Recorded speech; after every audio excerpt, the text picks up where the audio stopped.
ನಮಸ್ಕಾರ ಸ್ನೇಹಿತರೆ, ವಿಠಲ್ ಮೈತ್ರಿ ಟೆಕ್ ಚಾನಲ್ಗೆ ತಮ್ಮೆಲ್ಲರಿಗೂ ಸ್ವಾಗತ. ಇಂದಿನ ವಿಷಯ ಜಿಯೋ ರಿಟೇಲರ್ ಹೇಗೆ ಆಗಬೇಕಂತ ನೋಡೋಣ.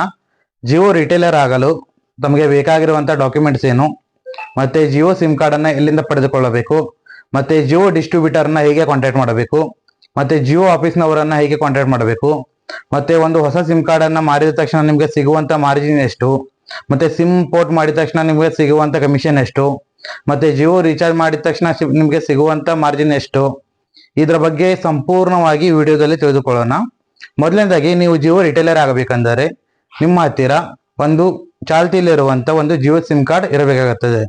ಮತ್ತೆ ನಿಮಗೆ ನಿಮ್ಮ ಆಧಾರ್ ಕಾರ್ಡು ಬೇಕಾಗುತ್ತದೆ, ಮತ್ತೆ ನಿಮ್ಮ ಪ್ಯಾನ್ ಕಾರ್ಡ್ ಬೇಕಾಗುತ್ತದೆ, ಮತ್ತೆ ನಿಮ್ಮ ಪ್ರೆಸೆಂಟ್ ಅಲ್ಲಿರುವಂತ ಇಮೇಲ್ ಐಡಿಯನ್ನು ಸಹ ಕೊಡಬೇಕಾಗುತ್ತದೆ.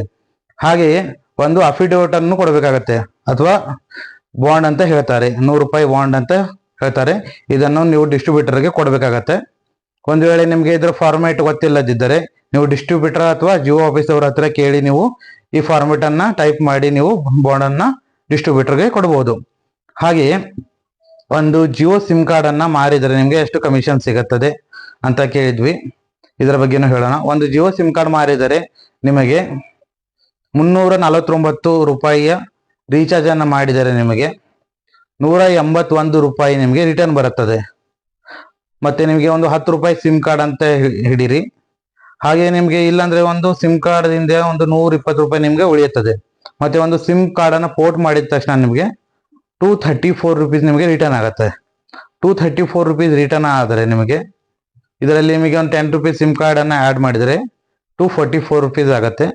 ಹಾಗೆ ಇದಕ್ಕೆ ನಿಮಗೆ ಮತ್ತೆ ಮಂತ್ ಎಂಡ್ ಅಲ್ಲಿ ನಿಮಗೆ ಇದಕ್ಕೆ ಒಂದು ಸಿಮ್ ಕಾರ್ಡ್ ಮಾಡಿದ ತಕ್ಷಣ ನಿಮಗೆ ಒಂದು ಸ್ಲ್ಯಾಬ್ ವೈಸ್ ನಿಮಗೆ ಅಮೌಂಟ್ ಇರುತ್ತೆ.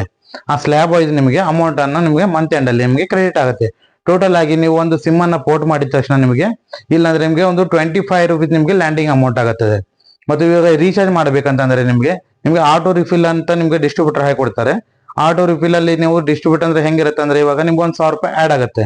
1,000 ರೂಪಾಯಿ ಆಡ್ ಆಗಿದ ತಕ್ಷಣ ನಿಮಗೆ ಒಂದು 1,000 ರೂಪಾಯಿ ಆಡ್ ಆಗಿದ ತಕ್ಷಣ ನೀವು ರೀಚಾರ್ಜ್ ಅನ್ನ ಒಂದು 1,000 ರೂಪಾಯಿ ಆಟೋ ರಿಫಿಲ್ ಇಟ್ಕೊಂಡ್ರೆ ಅಂದರೆ ನೀವು ಒಂದು 1,000 ರೂಪಾಯಿ ಮುಗಿಸಿದ್ರೆ ತಕ್ಷಣ ನಿಮಗೆ ಮತ್ತೆ ಆಟೋಮೆಟಿಕ್ ಆಗಿ ನಿಮಗೆ 1,000 ರೂಪಾಯಿ ನಿಮ್ಮ ಡೆಮೋ ಅಥವಾ ನಿಮ್ಮ ಜಿಯೋ ಪಾಸ್ಗೆ ಜಮಾವಣೆ ಆಗುತ್ತದೆ. ಮತ್ತೆ ಇವಾಗ ನೀವು ಒಂದು ರೀಚಾರ್ಜ್ ಮಾಡಿದ್ರೆ ನಮಗೆ ಎಷ್ಟು ಕಮಿಷನ್ ಸಿಗುತ್ತದೆ ನಿಮಗೆ ಹೇಳಬೇಕಂತಂದ್ರೆ, ಇದು ರೀಚಾರ್ಜ್ ಮೇಲೆ ನಿಮಗೆ ಕಮಿಷನ್ ಸಿಗಲ್ಲ. ನಿಮಗೆ 1,000 ರೂಪಾಯಿ ನಿಮ್ಗೆ ಆಡ್ ಆಗತ್ತಲ್ಲ, ನಿಮಗೆ 33 ರೂಪಾಯಿ ಸಿಗುತ್ತದೆ 1,000 ರೂಪಾಯಿಗೆ. ಇವಾಗ ನೀವು 10,000 ರೂಪಾಯಿ ಇದನ್ನು ರೀಚಾರ್ಜ್ ಒಂದು ಡೇದಲ್ಲಿ ಮಾಡಿದರೆ ಅಂದ್ರೆ ನಿಮಗೆ 333 ರೂಪಾಯಿ ನಿಮಗೆ ಸಿಗುತ್ತದೆ. ಹಾಗೆಯೇ ನಿಮಗೆ ಜಿಯೋ ಡಿಸ್ಟ್ರಿಬ್ಯೂಟರ್ನ ಹೇಗೆ ಕಾಂಟ್ಯಾಕ್ಟ್ ಮಾಡಬೇಕು.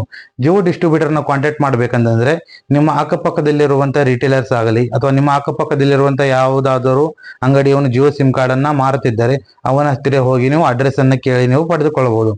ಅವನು ಸಹ ನಿರಾಕರಿಸಿದರೆ ನಿಮಗೆ ನಿಮ್ಮ ಏರಿಯಾದಲ್ಲಿ ಬರುವಂತಹ Jio sim card activity boys ಆಗಲಿ ಇವರ ಹತ್ತಿರ ಸಹ ನೀವು ಜಿಯೋದವರ ಡಿಸ್ಟ್ರಿಬ್ಯೂಟರ್ ನಂಬರ್ ಅನ್ನ ಪಡೆದುಕೊಳ್ಳಬಹುದು.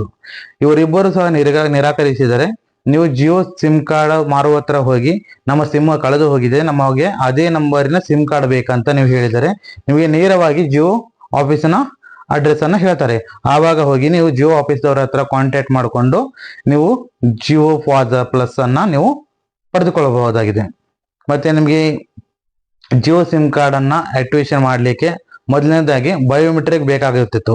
ಇವಾಗ ಬಯೋಮೆಟ್ರಿಕ್ ಅವಶ್ಯಕತೆನೂ ಸಹ ಇರಲ್ಲ. ಯಾಕಂದ್ರೆ ಇವಾಗ ಗೌರ್ಮೆಂಟ್ ಕಡೆಯಿಂದ UID ಫೇಸ್ ಅಥೆಂಟಿಕೇಶನ್ ಬಂದಿದೆ. ಫೇಸ್ ಅಥೆಂಟಿಕೇಶನ್ ದಿಂದ ನೀವು ಈಸಿಯಾಗಿ ನೀವು ಸಿಮ್ ಕಾರ್ಡ್ ಅನ್ನ ಆಕ್ಟಿವೇಶನ್ ಮಾಡಿಕೊಡಬಹುದು. ಮತ್ತೆ ಮೊದಲನೇದಾಗಿ ನಾವು ಪೊಲೀಸ್ ವೆರಿಫಿಕೇಶನ್ ಸಹ ಕೇಳ್ತಿದ್ರು. ಇವಾಗ police verification only Jammu and Kashmir ಮತ್ತು ಅಸ್ಸಾಂ ಇದು ಕ್ರಿಟಿಕಲ್ ಏರಿಯಾದಲ್ಲಿ ಮಾತ್ರ ಇವಾಗ ಪೊಲೀಸ್ ವೆರಿಫಿಕೇಶನ್ ಕೇಳ್ತಾ ಇದ್ದಾರೆ. ಇವಾಗ ನಮ್ಗೆ ಈ ಕಡೆ ನಾರ್ತ್ ಮತ್ತೆ ಸೌತ್ ಅಲ್ಲಿ ನಿಮ್ಗೆ ಪೊಲೀಸ್ ವೆರಿಫಿಕೇಶನ್ ಅಷ್ಟೇ ನಿಮ್ಗೆ ಅವಶ್ಯಕತೆ ಇದ್ರದ್ದು ಬರಲ್ಲ. ಹಾಗೆ ನಿಮ್ಗೆ ಜಿಯೋ ಸಿಮ್ ಕಾರ್ಡ್ ಅನ್ನ ಎಲ್ಲಿಂದ ಪಡೆದುಕೊಳ್ಳಬೇಕು. ಜಿಯೋ ನಿಮ್ಗೆ ಸಿಮ್ ಕಾರ್ಡ್ ಅನ್ನ ಇದನ್ನು ಡಿಸ್ಟ್ರಿಬ್ಯೂಟರ್ ನ ಪ್ರೊವೈಡ್ ಮಾಡ್ತಾನೆ. ಒಂದು ಸಿಮ್ಮಿಗೆ ನಿಮ್ಗೆ 5 ರೂಪಾಯಿ ಅಥವಾ 10 ರೂಪಾಯಿ ನಿಮ್ಗೆ ಚಾರ್ಜಸ್ ಮಾಡ್ತಾನೆ. ಇದರಿಂದ ನೀವು ಹೊಸ ಸಿಮ್ ಕಾರ್ಡ್ ಅನ್ನ ಆಕ್ಟಿವೇಶನ್ ಮಾಡಬಹುದು ಮತ್ತು ಸಿಮ್ ಕಾರ್ಡ್ ಅನ್ನ ಪೋರ್ಟಿಂಗ್ ಮಾಡಬಹುದು. ಈ ತರ ನಿಮ್ಗೆ ಎಲ್ಲ ಅವನು ಬರುವಂತ ಸ್ಕೀಮ್ಗಳಾಗಲಿ ಮತ್ತೆ ಸ್ಲ್ಯಾಬ್ ವೈಸ್ ಅವರಿಗೆ ಕಮಿಷನ್ ಇರುತ್ತದೆ. ಇದರಿಂದ ನೀವು ಹೊಸ ಜಿಯೋ ಸಿಮ್ ಕಾರ್ಡ್ ಮತ್ತು MNP ಅಥವಾ ಪೋರ್ಟಿಂಗ್ ಅನ್ನ ನೀವು ಮಾಡಬಹುದಾಗಿದೆ. ಹಾಗೆ ಈ ವಿಡಿಯೋ ಇಷ್ಟ ಆಗಿದ್ದಲ್ಲಿ ತಮಗೆ ಒಂದು ಲೈಕ್ ಕೊಟ್ಟು ಸಬ್ಸ್ಕ್ರೈಬ್ ಮಾಡ್ಕೊಳ್ಳಿ. ಧನ್ಯವಾದಗಳು.